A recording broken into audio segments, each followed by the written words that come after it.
নমস্কার, আমি অভিষেক সেনগুপ্ত আর আপনারা দেখছেন ভারত টিভি। আর এই মুহূর্তে সব থেকে যেটা বড় খবর যে ইতিমধ্যেই হাইকোর্টে আজকে যে শুনানি হওয়ার কথা ছিল এই যে দিদির যে শিক্ষানবিশ যে চিকিৎসক দিদির মর্মান্তিক মৃত্যু নিয়ে, সেই শুনানি প্রক্রিয়াতে একাধিক গুরুত্বপূর্ণ তথ্য, একাধিক গুরুত্বপূর্ণ স্টেটমেন্ট প্রশ্ন তোলা হয়েছে কিন্তু মহামান্য আদালতের তরফ থেকে। এই মুহূর্তে আমরা খবর জানতে পারছি যে মহামান্য আদালতের তরফ থেকে সন্দীপ ঘোষ, আপনারা যারা ভিউয়ার যারা দেখেছিলেন আমার গতকালের ফেসবুক লাইভ, সেখানে আমরা প্রশ্ন তুলেছিলাম যে সন্দীপ ঘোষকে এই তদন্তের ক্ষেত্রে কেন এতটা ছাড় দেওয়া হচ্ছে, সন্দীপ ঘোষের ভূমিকা কোনোভাবে কি এই ঘটনার সঙ্গে কোনো জায়গায় কানেক্টেড কি থাকতে পারে, এই প্রশ্ন তোলা হয়েছিল ভারত টিভির তরফ থেকে গতকাল ফেসবুক লাইভে। এবং আজ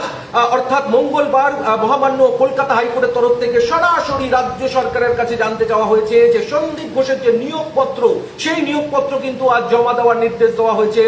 রাজ্য সরকারের কাছে, এবং সেই দুপুরের মধ্যে সেই নিয়োগপত্র কিন্তু জমা দিতে হবে কলকাতা হাইকোর্টের কাছে। প্রধান বিচারপতি তিনি কিন্তু এই জিনিসটা জানিয়ে দিয়েছেন, এই তথ্য, এবং তার স্টেটমেন্টে তিনি বলেছেন যে সন্দীপ ঘোষ কত প্রভাবশালী, কেন এই তদন্তের ক্ষেত্রে সন্দীপ ঘোষের কোনো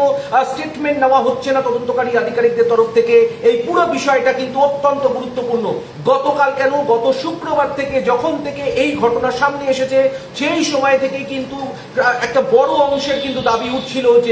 যে অধ্যক্ষ অর্থাৎ সন্দীপ ঘোষ, তার ভূমিকা কি সম্পূর্ণ ন্যায়যুক্ত ছিল, যে প্রাথমিক ক্ষেত্রে তার তরফ থেকে যে তথ্য বা যে স্টেটমেন্ট দেওয়া হয়েছিল অর্থাৎ আত্মহত্যার, সেটা নিয়ে যেরকম একদিকে প্রশ্ন উঠেছিল, পাশাপাশি সন্দীপ ঘোষের পুরো ভূমিকা নিয়ে কিন্তু একটা প্রশ্ন উঠতে শুরু করে দিয়েছিল। সোশ্যাল মিডিয়া প্ল্যাটফর্ম জুড়ে বিভিন্ন সংবাদ মাধ্যম সেই প্রশ্ন তুলেছিল, এবং অবশেষে কলকাতা হাইকোর্ট কিন্তু সরাসরি জানিয়ে দিল যে সন্দীপ ঘোষের যে নিয়োগপত্র, সেই নিয়োগপত্র জমা দিতে হবে, এবং তার সাথে সন্দীপ ঘোষের যে ইস্তফা তিনি দিয়েছিলেন রাজ্য স্বাস্থ্য দপ্তরের কাছে, সেই ইস্তফায় তিনি কি লিখেছিলেন সেই ইস্তফাটাও কিন্তু জমা দিতে হবে। আপনারা প্রত্যেকে জানেন যে নির্যাতিতা, যে শিক্ষানবিশ, যে চিকিৎসক দিদির মৃত্যু ঘটেছিল, সেই দিদির যে পরিবার, সেই পরিবার কিন্তু আজ দ্বারস্থ হয়েছিল কলকাতা হাইকোর্টের কাছে। তারা আবেদন করেছিল যে তদন্ত প্রক্রিয়ায় কোথাও খামতি রয়েছে,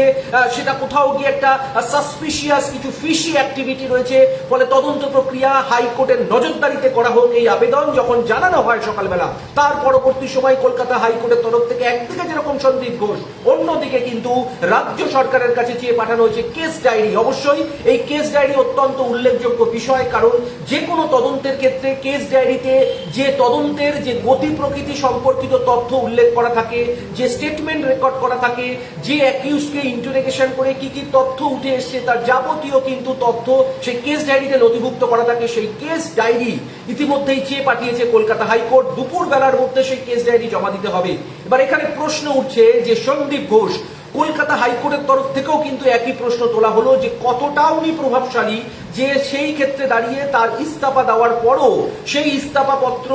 গ্র্যান্ট না করে তাকে কলকাতা ন্যাশনাল মেডিকেল কলেজের প্রিন্সিপাল করে পাঠিয়ে দেওয়া হলো। এই বিষয়টা কিন্তু কোনোভাবেই ভালো চোখে দেখছে না কলকাতা হাইকোর্ট, যার নিরিখে সন্দীপ ঘোষের যে নিয়োগপত্র, তার যে অ্যাপয়েন্টমেন্ট লেটার, সেই নিয়োগপত্র কিন্তু চেয়ে পাঠানো হয়েছে কলকাতা হাইকোর্টের তরফ থেকে। সর্ব বিষয় নিয়ে কিন্তু ইতিমধ্যেই সারা দেশ জুড়ে উত্তাল হয়েছে সাধারণ মানুষ, একদিকে চিকিৎসক, অন্যদিকে সাধারণ মানুষ, প্রত্যেকে রাস্তায় নেমেছে। কিন্তু বিষয়বস্তু হচ্ছে একটাই, যে এই সন্দীপ ঘোষ তিনি কতটা প্রভাবশালী, সেখান থেকে দাঁড়িয়ে সন্দীপ ঘোষের বিষয়টা কিন্তু ইতিমধ্যেই দেখা হচ্ছে। সন্দীপ ঘোষের বিষয়টা ইতিমধ্যে কিন্তু দেখা হচ্ছে, ফলে সবকিছু মিলিয়ে এই মুহূর্তে সন্দীপ ঘোষ তার যাবতীয় যে অ্যাক্টিভিটি, সেটা নিয়ে যেরকম একদিকে প্রশ্ন তুলেছে হাইকোর্ট, অন্যদিকে রাজ্য সরকারের কাছে কেস ডায়েরি কিন্তু ইতিমধ্যেই চেয়ে পাঠানো হয়েছে। দুপুর বেলার মধ্যে সেই কেস ডায়েরি জমা দেওয়ার নির্দেশ দেওয়া হয়েছে কলকাতা হাইকোর্টের তরফ থেকে। ফলে গতকাল থেকে যে প্রশ্নটা উঠছিল যে তদন্তের ক্ষেত্রে কোথাও কি কোনো লুফলস রয়েছে, কোথাও কি তদন্ত কোনো জায়গায় কি আটকাচ্ছে, এই বিষয়টাও কিন্তু কলকাতা হাইকোর্টের তরফে বা কলকাতা হাইকোর্টের নজরেও এসেছে, যার কারণে কেস ডায়েরি চেয়ে পাঠানো হয়েছে। আপনারা জানেন প্রত্যেকে যে নির্যাতিতা, যে শিক্ষানবিশ, যে চিকিৎসক দিদি, তার যে পরিবার, সেই পরিবারের সঙ্গে গতকালই রাজ্যের মুখ্যমন্ত্রী মমতা বন্দ্যোপাধ্যায় তিনি দেখা করেছিলেন, তিনি আশ্বস্ত দিয়েছিলেন, এবং গতকাল পুলিশ কমিশনার তিনি কিন্তু বলেছিলেন যে রবিবারের মধ্যেই এই তদন্ত তারা কিন্তু শেষ করতে বদ্ধপরিকর, যার নিরিখে এই তদন্তের ক্ষেত্রে যথেষ্ট আশাবাদী কলকাতা পুলিশ। কিন্তু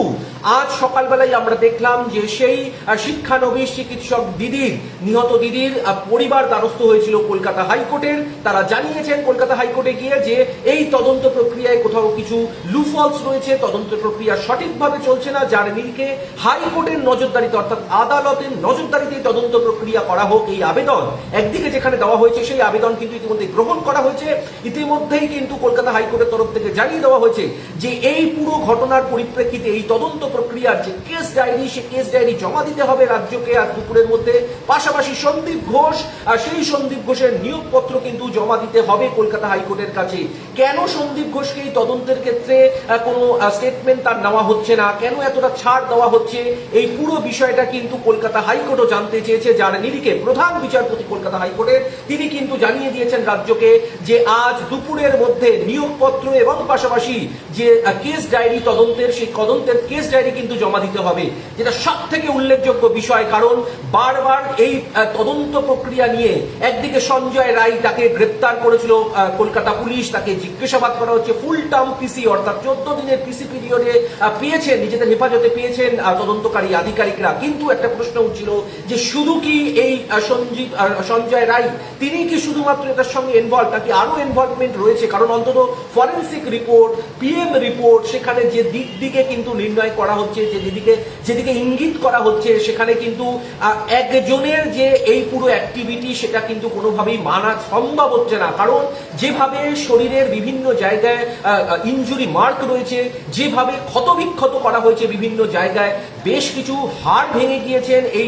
শিক্ষানবিশ চিকিৎসক দিদির, তার গলার হাড় ভাঙা আছে, তার পাঁজরে ইনজুরি রয়েছে, যেভাবে তার সঙ্গে নির্যাতন করা হয়েছে সেই বিষয়টা কোনো একজনের পক্ষে সম্ভব নয়। এটা কিন্তু বারবার বিভিন্ন মাধ্যম দিয়ে কিন্তু এই প্রশ্নটা তোলা হচ্ছিল এবং অবশেষে কলকাতা হাইকোর্টও কিন্তু সেই বিষয়টাতেই একটা প্রশ্ন তুললেন এবং ইতিমধ্যেই কলকাতা হাইকোর্টের প্রধান বিচারপতির তরফ থেকে জানিয়ে দেওয়া হয়েছে যে কেস ডায়েরি জমা দিতে হবে কলকাতা হাইকোর্টের কাছে আজ দুপুরের মধ্যে রাজ্য সরকারকে। পাশাপাশি সন্দীপ ঘোষ,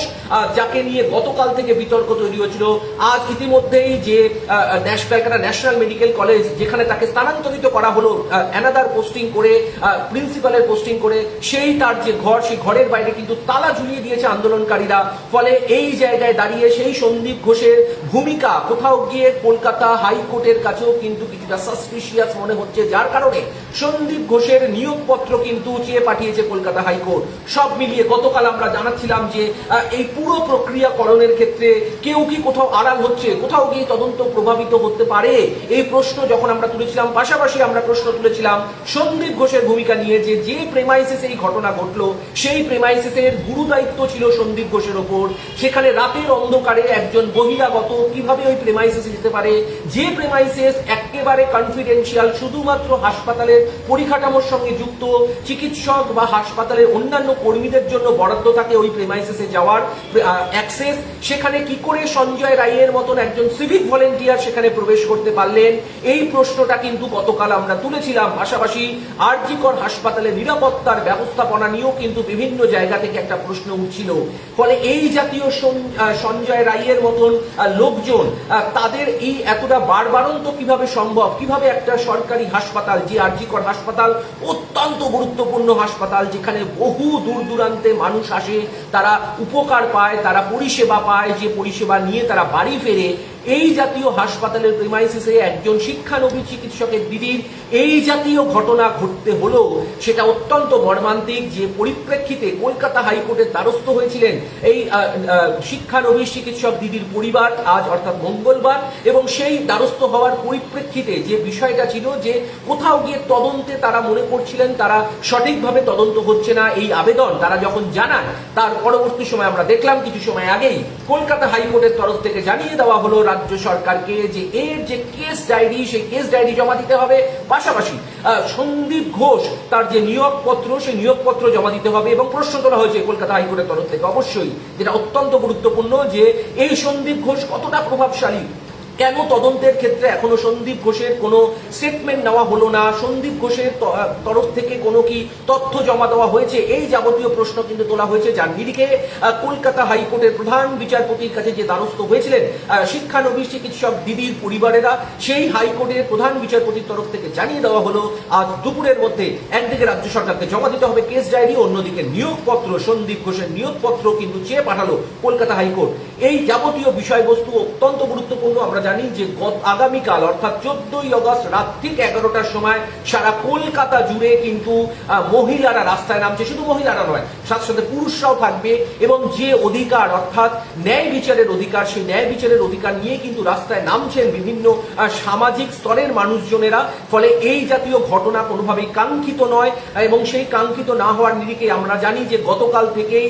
হাসপাতালের যারা চিকিৎসকরা তারা প্রত্যেকে আন্দোলনরত। এরকম একটা এনভায়রনমেন্টে যদি কোনো মুমূর্ষু রোগী গিয়ে ফিরে আসতে হয়, সেটাও যেরকম অত্যন্ত মর্মান্তিক হতে পারে, পাশাপাশি একটা চিকিৎসা ব্যবস্থা যেখানে মানুষজন চিকিৎসা পরিষেবা পাওয়ার উদ্দেশ্যে তারা পৌঁছায়, সেইখানে দাঁড়িয়ে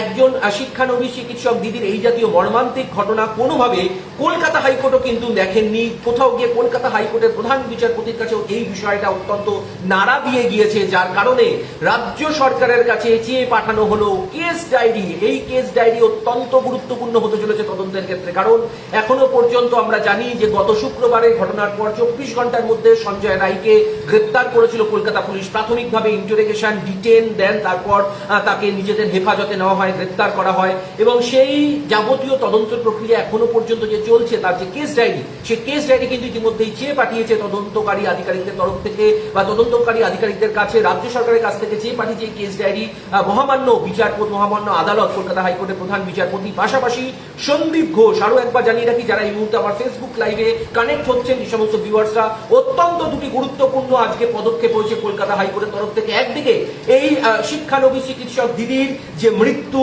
তার পরবর্তী সময় তদন্ত প্রক্রিয়া, এই পুরো তদন্ত প্রক্রিয়ার যে কেস ডায়েরি, সেই কেস ডায়েরি কিন্তু চেয়ে পাঠানো হলো কলকাতা হাইকোর্টের তরফ থেকে। রাজ্য সরকারকে বলে দেওয়া হলো, টাইম টেবিল বেঁধে দেওয়া হলো, দুপুরের মধ্যে সেই কেস ডায়েরি জমা দিতে হবে কলকাতা হাইকোর্টের প্রধান বিচারপতির কাছে। পাশাপাশি সন্দীপ ঘোষ, যিনি প্রাক্তন আরজি করের অধ্যক্ষ ছিলেন, সেই সন্দীপ ঘোষকে আমরা দেখেছি গতকালই স্থানান্তরিত করা হয়েছে ক্যালকাটা ন্যাশনাল মেডিকেল কলেজে প্রিন্সিপাল হিসাবে। সেই সন্দীপ ঘোষের ভূমিকা নিয়ে বারবার প্রশ্ন উঠছিল। সেই সন্দীপ ঘোষের যে নিয়োগপত্র, সেই নিয়োগপত্র কিন্তু জমা দেওয়ার নির্দেশ দিয়েছে কলকাতা হাইকোর্টের প্রধান বিচারপতি। ফলে সব মিলিয়ে অত্যন্ত গুরুত্বপূর্ণ মুভমেন্ট হতে চলেছে এই পুরো তদন্ত প্রক্রিয়ার উপর। ইতিমধ্যেই রাজ্যের মুখ্যমন্ত্রী তিনি জানিয়েছিলেন গতকালই, মমতা বন্দ্যোপাধ্যায়, যে রবিবারের যে টাইম ফ্রেমিং বেঁধে দেওয়া হয়েছে কলকাতা পুলিশের কারণে, কলকাতা পুলিশকে, যে রবিবারের মধ্যে যদি তদন্ত প্রক্রিয়ার কোনো নির্যাস না বেরিয়ে আসে, তাহলে সোমবার রাজ্য সরকারের তরফ থেকে সিবিআই কে হ্যান্ড ওভার করা হবে। আমরা জানি যে গতকাল অর্থাৎ সোমবার দিন সকালবেলা রাজ্যের বিরোধী দলনেতা শুভেন্দু অধিকারী তিনি দ্বারস্থ হয়েছিলেন কলকাতা হাইকোর্টের কাছে, এবং তিনি দাবি করেছিলেন এই শিক্ষানবিশ চিকিৎসক দিদির যে ভয়াবহ নির্মমতার যে মৃত্যু হয়েছে, এই পুরো তদন্তভার দেওয়া হোক সিবিআই এর কাছে, যারও শুনানি আজকে কিন্তু কলকাতা হাইকোর্টে রয়েছে। সব মিলিয়ে অত্যন্ত গুরুত্বপূর্ণ একটা দিক কিন্তু খুলতে চলেছে রাজ্যের ক্ষেত্রে।